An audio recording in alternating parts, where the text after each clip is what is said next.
والصلاة والسلام على خاتم النبيين أما بعد فأعوذ بالله من الشيطان الرجيم بسم الله الرحمن الرحيم قال الله تبارك وتعالى في القرآن المجيد إن الله وملائكته يصلون على النبي يا أيها الذين آمنوا صلوا عليه وسلموا تسليما الصلاة والسلام عليك يا رسول الله وعلى آلك وأصحابك يا حبيب الله الصلاة والسلام عليك يا نبي الله وعلى آلك وأصحابك يا رحمة للعالمين۔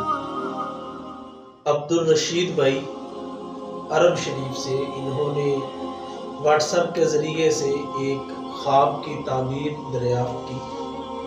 فرماتے ہیں کہ میں نے خواب میں اپنے اعضاء جسم کے ان دو حصوں کو، ناک اور کان، ان کو بڑھتے ہوئے دیکھا۔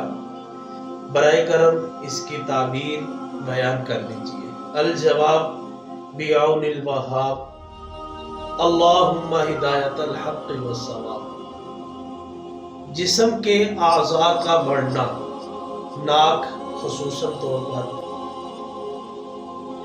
کیونکہ عرب کے اندر ناک کو عزت کے ساتھ تعبیر کیا جاتا ہے، جیسا کہ آپ مختلف احادیث بھی پڑھیں تو اس میں ایک یہ لفظ آپ کو کئی جگہ پر ملے گا، تیری ناک خاک آلود ہو۔ اس سے مراد یہ ہوتا ہے کہ ذلت اور رسوائی کا سامنا۔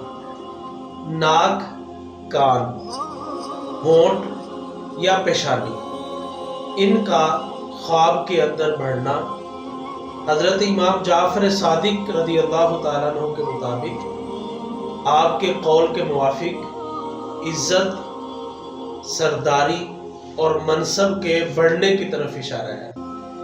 یعنی عزت بڑھے گی، اگر سردار ہے، منصب کسی پر فائز ہے تو اس منصب کے بڑھنے کی طرف جو ہے وہ اشارہ دیا گیا۔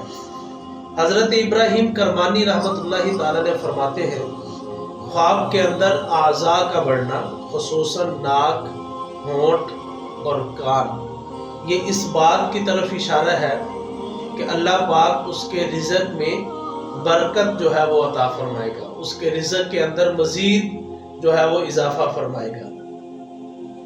حضرت ابن سیرین فرماتے ہیں بیمار اگر یہ خواب دیکھے تو اس کی بیماری کے جانے کی طرف اشارہ ہے، غمزدہ دیکھے تو غم جانے کی طرف اشارہ ہے، اور اگر خوشحال دیکھے تو مزید خوشحال ہونے کی طرف اشارہ ہے، بے اولاد دیکھے تو اولاد کے ملنے کی طرف اشارہ ہے۔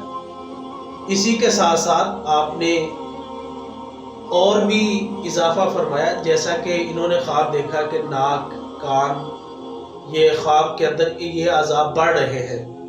اگر یہ اعضاء کم ہو رہے ہیں، یعنی ناک کٹ کر جو ہے وہ نیچے گر گئی، یا ناک چھوٹی ہو رہی ہے، تو حضرت ابن سیرین فرماتے ہیں یہ اس بات کی طرف اشارہ ہے کہ اس کی عزت میں کمی آئے گی، اس کے رتبے کے اندر جو ہے وہ کمی آئے گی، اور اس کو ذلت اور رسوائی کا سامنا ہو سکتا ہے۔ اللہ پاک آپ کے ساتھ اور ہم سب کے ساتھ بہتر اور بھلائی والا معاملہ فرمائے، خیر و عافیت والا معاملہ فرمائے، آسانی والا معاملہ فرمائے، آمین یا رب العالمین۔